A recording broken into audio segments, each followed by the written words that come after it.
안녕하십니까. 중국 경제와 기업을 파고파서 중국 경제의 현 주소를 전달하는 파고파자 중국 경제 시간입니다. 오늘 또 아주일보 진세나 기자와 함께 중국 업계의 다양한 모습을 탐구해 보겠습니다.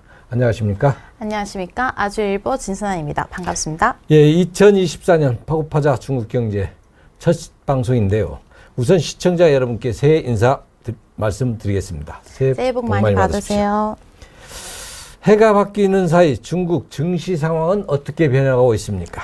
네, 중국 중앙은행, 인민은행이 올해 1분기 정책 금리를 추가로 인하할 것이라는 전망이 이어지면서 투자 심리를 끌어올린 영향으로 2023년 마지막 거래일 중국 증시는 상승세로 마감했습니다.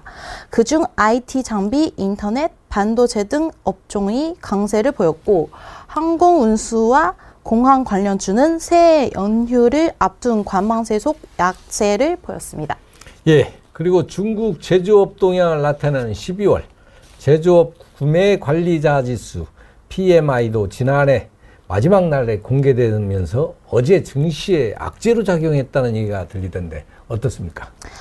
네, 중국 국가통계국 발표에 따르면 12월 제조업 구매 관리자 지수는 49.0으로 예상치 49.6과 전월치 49.4를 모두 하회한 가운데 작년 6월 이후 6개월 만에 최저치를 나타냈습니다.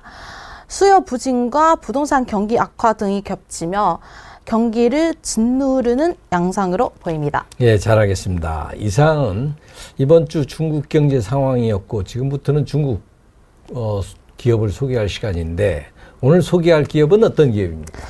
오늘은 기업을 소개하기 전에 우선 대표님께 질문 하나 있습니다. 한국인들은 커피를 정말 많이 마시잖아요. 예. 요즘 새로운 프랜차이즈 브랜드도 계속 생기고 가격대도 다양해졌는데 혹시 대표님이 생각하시는 가장 저렴한 아메리카노 가격은 어느 정도인가요? 요즘 커피 업계 가격 경쟁이 심하다는 얘기가 간간히 들리던데 그런 걸 따져봤을 때 그래도 인건비 그다음에 가게 임대료를 감안했을 때 최소한도 2,000원에서 3,000원 가지 않을까요? 네, 저도 그렇게 생각을 했었는데 그것보다 더 저렴한 1,000원짜리 아이스 아메리카노가 나타났네요. 해당 브랜드는 바로 오늘 함께 알아볼 코티커피입니다. 아이스 아메리카노 한 잔이 1,000원이라니 정말 저렴한 가격이네요. 그렇지만 코티커피라는 브랜드 이름은 처음 듣는데 어떤 기업이 이러한 저가 커피를 내놓았습니까? 코티커피는 2022년 10월 중국 천진에서 설립된 커피 브랜드입니다. 아주 젊은 브랜드지만 현재 매장 수량은 벌써 5,000개 넘었고 전 세계에서 5번째로 큰 프랜차이즈 커피 브랜드가 됐습니다. 더욱 흥미로운 점은 바로 코티커피의 창립자가 우리 전에 소개했던 루이싱 커피의 창립자이자 전 회장이라는 점입니다. 그 스타벅스를 제친 중국 토종커피 루이싱 커피를 말하는 겁니까? 네. 그럼 두 브랜드 모두 같은 기업에 속하는 건가요? 창립자는 같지만 현재 코티와 루이싱은 전혀 아무런 관련도 없는 라이벌입니다. 루이싱 커피 전 회장 루정야오는 2017년 10월 말 루이싱 커피를 테이크아웃 커피 브랜드로 처음 선보였습니다. 2019년 말 중국 내 직영점이 4,507개로 스타벅스를 누르고 중국 최대 규모의 프랜차이즈 커피 브랜드가 되기도 했습니다. 미국 증시 상장까지 승승장구하다가 회계 조작으로 루종야오는 회사를 떠나게 됐고 또다시 커피 시장으로 돌아오려고 코티커피라는 브랜드를 새로 만들었습니다. 네, 그렇군요. 창립 1년 만에 매장 수량을 5,000개를 만들었다. 네, 매장 수량을 확장하는 속도를 보니 다시 만든 코티커피도 루이싱 커피와 비슷한 경영 전략을 추구할 것 같은데 맞습니까? 네, 맞습니다. 작년 10월 22일 코티커피에서 공개한 1주년 경영 평가에 따르면 당시 코티커피 매장 수량은 총 6,061개로 전 세계에서 4위를 차지했습니다. 즉 하루 평균 16.6개 매장을 열었다는 것입니다. 전에 매장 오픈이 빠른 것으로 알려진 루이싱 커피는 가장 같은 매장 수량에 도달하는데 무려 2년 넘게 걸렸고, 작년 초기 가장 빠르게 성장한 2018년에도 연간 매장 수량이 2073개 증가해 코티커피의 반도 미치지 못했습니다. 그렇다면 코티커피의 확장 속도는 루이신보다도 훨씬 빠르군요. 이렇게 많은 매장을 가진 두 브랜드 사이의 가격 경쟁도 엄청 치열할 것 같이 보이는데 어떻습니까? 네, 사실 코티커피는 창립 초기부터 이미 루이신 커피와 때려야 뗄 수 없는 관계였습니다. 창립자는 같은 것 외에도 코티커피 매장이 바로 루이신 옆에 있는 경우가 많습니다. 왜냐하면 코티에서는 가맹 파트너에게 루이신과의 정면 싸움을 권장하면서 보조금까지 제공하기 때문입니다. 이런 배경에 가격 경쟁은 치열하지 않을 수가 없었습니다. 코티커피는 처음부터 가격을 저렴하게 책정했고 그 기준에서 가격을 더 낮추는 행사도 많이 해왔습니다.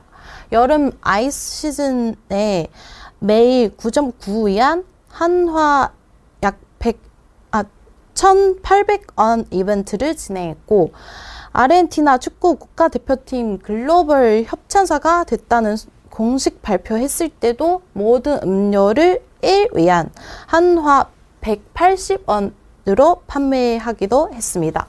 각종 가격 공세에 루이신도 어쩔 수 없이 9.9위안 행사를 하기 시작했습니다. 예, 상상하기도 힘든 가격을 실제로 내놓은 아주 과감한 브랜드군요. 앞서 1,000원짜리 아이스 아메리카노도 언급했는데 혹시 한국에도 코티커피 매장이 있습니까? 네, 그렇습니다. 코티커피는 중국에 첫 매장을 오픈한 이후 굉장히 빠른 속도로 한국, 인도네시아, 일본까지 진출했으며 한국에서는 강남, 신촌, 광화문 벌써 매장 3개를 운영하고 있습니다. 한국에서도 저가 전략으로 아이스 아메리카노를 1,000원이라는 파격적인 가격에 판매할 뿐만 아니라 모든 음료를 2,000원에 주문할 수 있습니다. 고물가 시대 코티커피의 저가 공세에 한국 커피 시장도 뒤흔들릴 전망입니다. 이렇게 저렴한 가격에 맛이 어떤지도 궁금하네요. 보통 요식업계 브랜드는 너무 빠르게 확장하면 제품 품질이나 매장 관리 문제도 쉽게 생기던데 코티커피는 아직 괜찮습니까? 사실 코티커피는 창립 초기부터 규모를 키우기 위해 폭주해온 만큼 관리 문제도 계속 존재해 왔습니다. 2023년 12월 21일까지 코티커피 매장은 7,380개에 달했고 그중 29개는 이미 영업 정지 상태라고 합니다. 최근 공개된 코티커피 가맹 파트너들의 게시물에 따르면 재료 공급 부족과 느린 제품 개발 등 문제로 화제가 됐습니다. 현재 많은 가맹점들이 수익성 문제를 지적하며 코티커피의 잠재적 도산에 대한 우려까지 표현했습니다. 이와 동시에 코티커피 회장 루정야는 밀크티 브랜드 티켓을 따로 설립하겠다는 소식도 전해졌습니다. 규모는 요식업계 브랜드에게 가장 핵심 경쟁력 중 하나지만 양날의 검이기도 합니다. 규모가 빠르게 확장될수록 공급망과 품질, 운영 등 측면을 관리하는 능력도 그만큼 높아져야 합니다. 관리가 따라가지 못하면 규모 확장은 브랜드 이미지와 수익에 큰 타격이 될 수도 있습니다. 기존 브랜드에 관리 문제가 생겨 아직 해결되지 않은 상태에서 또 다른 브랜드를 설립한다면 비슷한 문제가 생길 것도 뻔합니다. 또한 가격 경쟁에서 주목할 만한 성과를 거뒀지만 이것이 과연 지속 가능한 전략인지도 고려할 필요가 있어 보입니다. 중국 커피 시장에서 두각을 나타내고 한국 시장까지 진출해 있는 코티커피에게 경쟁과 성장 과정에서 브랜드 이미지와 관리 능력이 중요한 역할을 할 것으로 전망됩니다. 오늘 방송은 여기까지입니다. 궁금하시거나 알고 싶은 중국 기업이 있다면 아래 댓글로 남겨주세요. 마지막으로 구독, 좋아요, 알림 설정 부탁드립니다. 감사합니다. 경제에 관심 많으신가요? 바른 생각으로 세상을 바라봅니다. 더 공정한 언론, 아주경제. 5개 국어로 세상과 소통합니다. 따뜻한 미디어 아주경제. 오늘도 아주 경제적인 생각을 전합니다. 아시아의 중심에서 세계를 만나는 원칙과 상식의 정도 언론 아주경제.